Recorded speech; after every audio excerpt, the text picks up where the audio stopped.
Coucou et bienvenue entre deux pages, je vous retrouve aujourd'hui pour un nouveau book haul. Donc ça va être mes achats du début d'année 2021, les achats de janvier et février.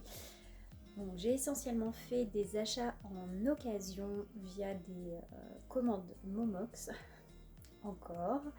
Et j'ai acheté un seul livre neuf, donc je suis plutôt contente de moi, même si ça fait quand même un sacré paquet de livres, vous allez voir ça. Je suis quand même assez, entre guillemets, raisonnable.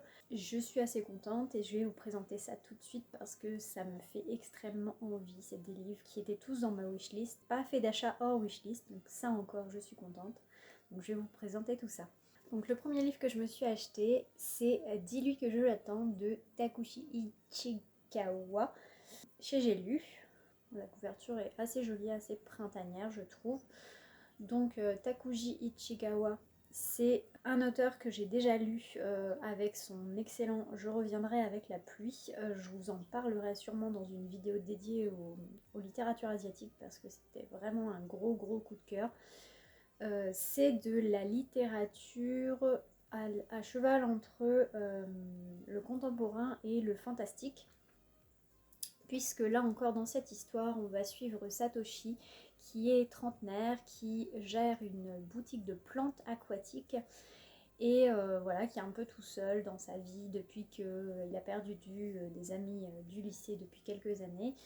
Et un jour, il y a une mannequin hyper célèbre qui pousse la porte de sa boutique et qui lui demande de l'embaucher et de l'héberger. Il est un peu surpris mais il le fait et le problème c'est que cette jeune femme semble ne jamais dormir et cacher quelques secrets. Donc il va encore y avoir, je pense, une partie fantastique dans ce roman et ça va plutôt me plaire. De toute façon, le roman contemporain japonais, c'est quelque chose que j'aime beaucoup, donc à voir. Ensuite, je me suis pris Nulle part sur la Terre de Michael Farris Smith chez 10-18. Donc là, on va suivre une jeune femme qui est partie de chez elle avec sa fille. Oui, c'est ça. Je sais pas si c'est sa fille, c'est une petite fille, visiblement. Je sais pas si c'est la sienne. Elle est partie de chez elle, là on la retrouve sur une route de Louisiane et elle est partie sans rien il y a des années et là elle revient complètement démunie, aussi démunie que comme elle est partie et elle pense que le pire est derrière elle.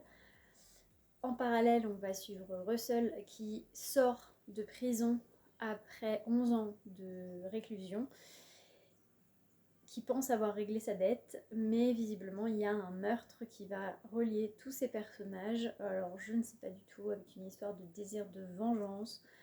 Ça se passe dans les paysages un petit peu comme ça, désolés, en pleine Amérique profonde du Sud.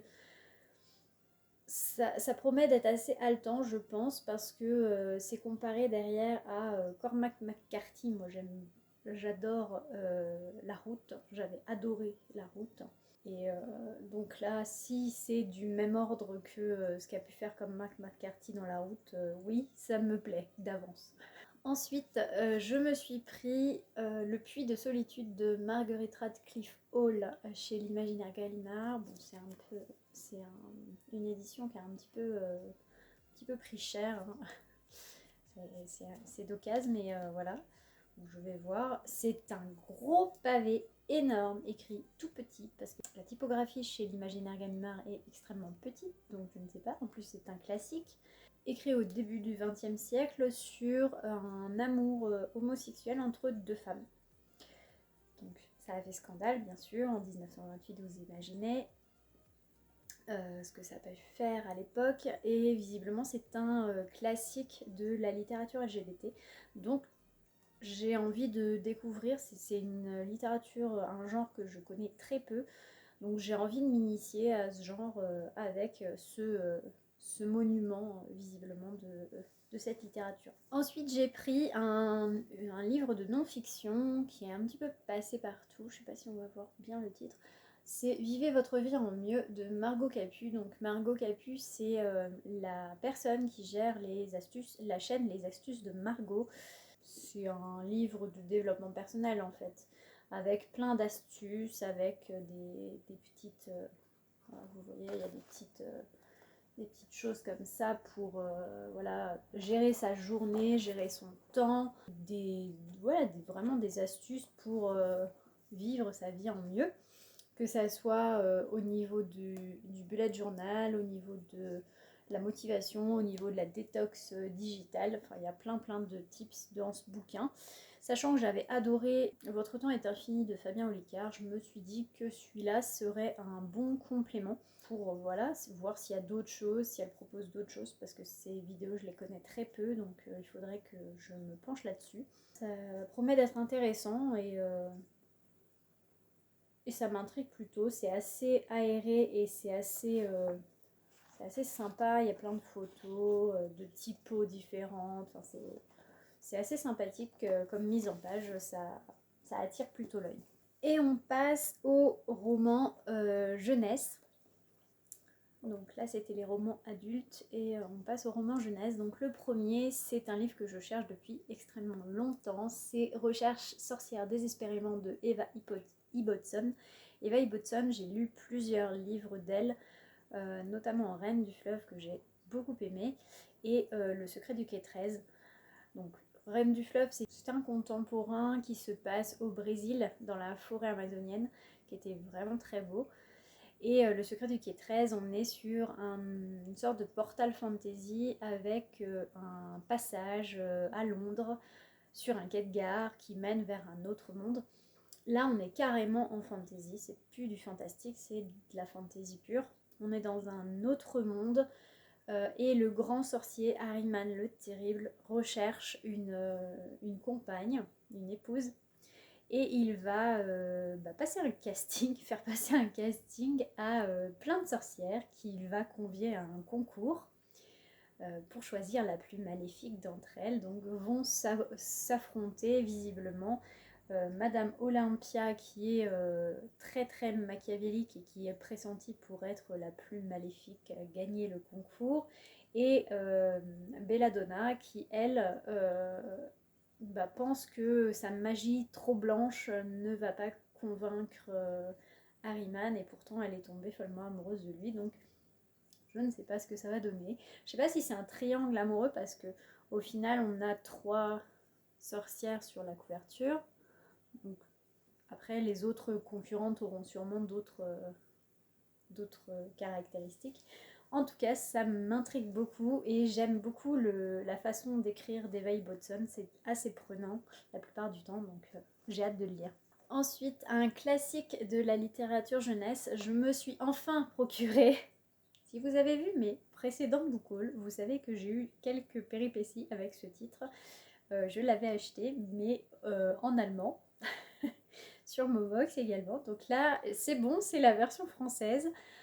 Ça va être beaucoup plus simple à lire. Mary Poppins de Pamela Lyndon Travers chez Le Livre de Poche. Moi j'aime beaucoup cette histoire. J'ai découvert l'histoire comme beaucoup je pense avec le film de Disney que j'avais adoré. Là on va suivre bien sûr, pour ceux qui ne connaissent pas l'histoire, Mary Poppins qui est une gouvernante assez excentrique qui va arriver dans la famille Banks. La famille Banks étant une famille assez aisée de Londres et les excentricités de Mary Poppins vont mettre un petit peu de sel dans la vie des enfants Banks et de leurs parents aussi quelque part. Elle a des pouvoirs assez spéciaux et moi j'aime assez ce personnage, je la trouve très charismatique. Le roman suivant, je vous ai déjà parlé de cet auteur, j'ai réussi à me procurer Les Enfants de la Révolte, le tome 1, La Machine à rêve de Michael Druard. C'est chez Livresque Éditions. Il faut savoir que ce livre actuellement n'est plus édité. Si vous arrivez à vous le procurer en occasion, donc là on est sur de la dystopie, dans un nouvel ordre basé sur la censure et le contrôle des rêves. Et du coup on va suivre Tristan qui est étudiant à l'académie, qui est l'institut qui forme en fait les jeunes membres, les futurs citoyens de ce qu'ils appellent le cercle d'organisation basée justement sur la censure et c'est une espèce d'école pour les embrigader, clairement. il va rencontrer une jeune rebelle qui va s'immiscer dans ses rêves et qui va essayer de le convaincre que il faut briser le cercle. J'imagine que c'est un peu ça. Comme dans toutes les dystopies, ça a l'air d'être assez classique au niveau du traitement. Après, moi j'aime beaucoup l'écriture et la plume de Michael Drucker, donc j'ai hâte de voir ce qu'il donne en dystopie après l'avoir découvert, comme vous le savez, en fantastique, un peu humoristique et en horreur. Donc là, moi je suis friande et totalement cliente de ce tome-là. Et ensuite on passe aux séries, aux suites de séries, enfin aux séries et aux suites de séries. Donc je me suis procuré le tome 3 des Héritiers de l'Aube de Patrick Maxper Antise chez Scrineo. Donc là, visiblement, on va suivre encore l'espèce de brigade des héritiers. Et ça va être sur fond historique à l'époque de Louis XIV avec l'affaire des poisons. J'en sais pas plus parce que c'est le tome 3, donc j'ai pas trop envie de me spoiler non plus. J'ai la série complète, du coup la trilogie, donc je vais pouvoir me lancer dedans sans souci d'être en rupture de tome. Ah oui, on est sur du voyage dans le temps et du voyage à travers les époques en jeunesse ou en young adulte. Ensuite, je me suis pris en suite de série Le Destin de Conrad de Diana Wynne Jones chez Folio Junior. C'est dans les mondes de Crestomancie, alors je crois que ça c'est le tome 5. C'est encore une histoire de magie avec un complot, avec du mystère un peu et un petit peu d'historique. Donc moi c'est totalement ma cam. Je vais pouvoir commencer cette série, c'est pareil, très prochainement.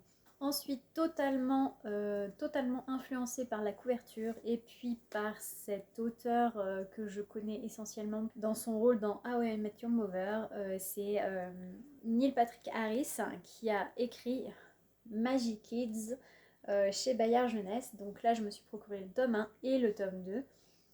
Déjà, on parle de de ces couvertures qui sont juste sublimes. Moi, je suis totalement fan de ces couvertures, j'adore. Donc c'est du jeunesse, hein. Là on peut pas se tromper, très franchement on est totalement dans du jeunesse, c'est pas de l'ado, hein. Et on va suivre Carter qui vit chez son oncle et son oncle est assez... c'est un arnaqueur en fait, il lui fait faire des tours de magie pour arnaquer les gens et puis Carter au bout d'un moment ça le saoule, il part et il va se réfugier dans un cirque où là encore on arnaque les gens à coups d'illusions et il est doué pour ça mais ça le gêne un peu donc il va fonder un cercle de magiciens, de jeunes magiciens qui s'appelle les Magic Kids pour justement tenter d'arrêter les mauvaises intentions des illusionnistes de l'époque, enfin de l'époque de ce monde, parce que je crois qu'on est dans un monde alternatif. Et donc il va y avoir une bande de petits magiciens qui vont essayer de faire de la magie quelque chose de sympa plutôt que d'arnaquer les gens. Je trouve ça assez chouette. Dans le premier, on est plus du coup dans le monde du cirque, de ce que j'ai compris, non, d'une fête foraine. Et là, on est dans le monde un petit peu de la voyance et des prédictions. Donc, moi, c'est totalement ce qui me plaît, ce genre de choses. Je suis assez friande de Neil Patrick Harris en tant qu'acteur. Alors, je vais voir ce que ça donne en tant qu'auteur. Sachant que c'est en français, donc c'est la traduction, ça sera pas trop son style à lui personnellement, mais j'ai vraiment hâte de voir ce que c'est et les tranches sont sublimes aussi. Enfin bref, je suis conquise par ces objets livres, ils sont très très beaux. Ensuite, je me suis procuré 2 titres en VO. Le premier m'a été offert par ma maman, qui l'avait acheté par erreur. En croyant que c'était un livre en français et c'est un livre en VO, donc elle lit pas en VO, donc elle me l'a donné. C'est To Kill a Mockingbird de Harper Lee, c'est Ne tirez pas sur l'oiseau moqueur. Ça fait longtemps que je veux lire ce livre qui se passe dans le sud des États-Unis, qui est sur la ségrégation raciale, de ce que je me souviens. Je sais plus dans quel temps, enfin dans quelle temporalité ça se passe. Il paraît très émouvant et j'ai hâte de le lire. Enfin, je sais pas si je vais le lire en anglais, mais franchement cette couverture, moi ça ça m'a scotché. Elles sont sublimes les couvertures en anglais, hein. Franchement. Donc voilà. Donc je verrai si le style est abordable en anglais. De toute façon, je l'ai en français, donc à la limite, je me ferai une double lecture en VO-VF pour voir et j'ai hâte de le lire celui-ci.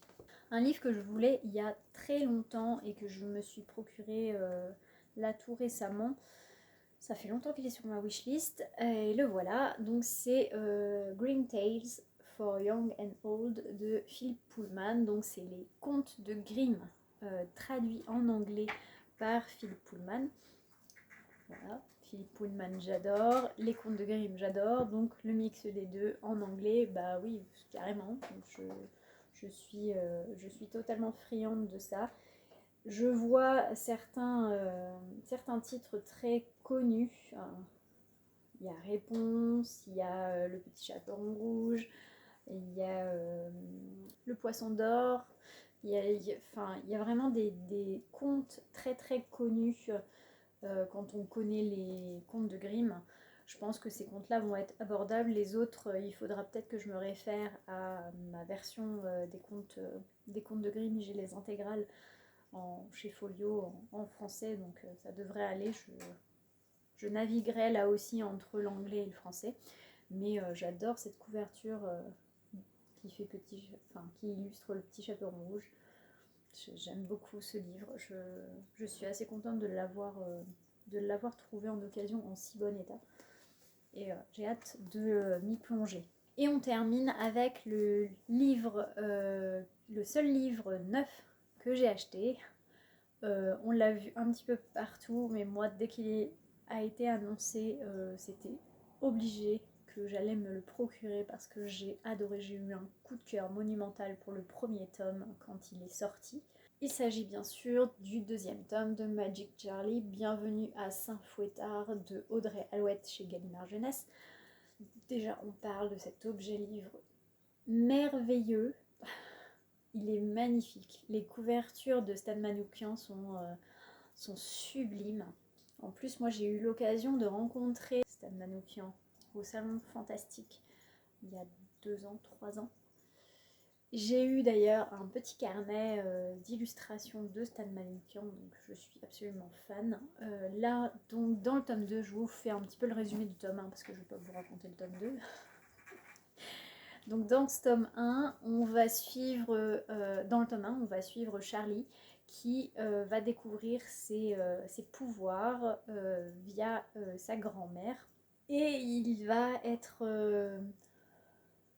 pas aidé, mais avoir une compagne d'apprentissage qui s'appelle Sapotille, qui est un personnage absolument génial. Enfin, moi je l'adore, je la trouve...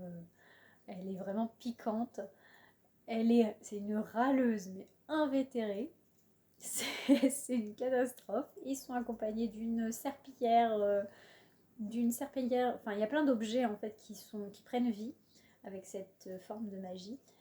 Il y a des espèces de globes qui enferment des pouvoirs à l'intérieur et quand on les casse, ça libère les pouvoirs. Enfin, je trouve la forme de magie dans Magic Charlie c'est génial, enfin, c'est vraiment original. J'ai jamais eu ce genre de magie quelque part. Là, les deux vont partir à Saint-Fouettard. Alors, je sais pas trop si ça va être... C'est pour contrôler la magie. Alors, une institution pour jeunes magiciens indisciplinés, parce qu'ils font pas mal de conneries dans le premier tome. Donc du coup, voilà, on va les mettre en institut à Saint-Fouettard. Ça te donne envie, hein, c'est rien que le nom... ça te donne envie d'y aller. Et ouais, j'ai hâte de voir ce que ça va donner. Ça me fait beaucoup penser dans l'esprit à tout ce qu'a pu faire Jean-Paul Vigneault dans Magnus Million et Mimes the Pocket. Des récits d'instituts à la Oliver Twist, hein, c'est vraiment la référence du plus loin qu'on peut remonter là-dessus. Et là, voilà, avec la magie de Charlie et sa petite qui va, à mon avis, faire des siennes, même à Saint-Fouettard. Donc ça va... J'ai vraiment hâte de le lire. Comme toujours chez Gallimard, on est sur des choses... voilà, c'est écrit extrêmement gros avec des grosses marges. Donc ça va être facilement lisible, je pense, et ça va se lire très vite. Et voilà, c'est fini pour ce book haul. J'espère que ça vous aura plu. J'espère vous avoir donné envie d'aller lire certains de ces livres parce que moi j'ai hyper envie de les lire. Et n'hésitez pas à me dire si vous en avez lu certains d'ailleurs, même dans les séries, si vous avez déjà lu par exemple Les Mondes de Crestomancie ou Les Héritiers de l'Aube, pour me motiver à les sortir parce que j'ai un peu de mal à sortir les sagas généralement de mes pales. Donc n'hésitez pas à me dire ça en commentaire et puis comme d'habitude on se retrouve tout bientôt pour la prochaine vidéo. Salut!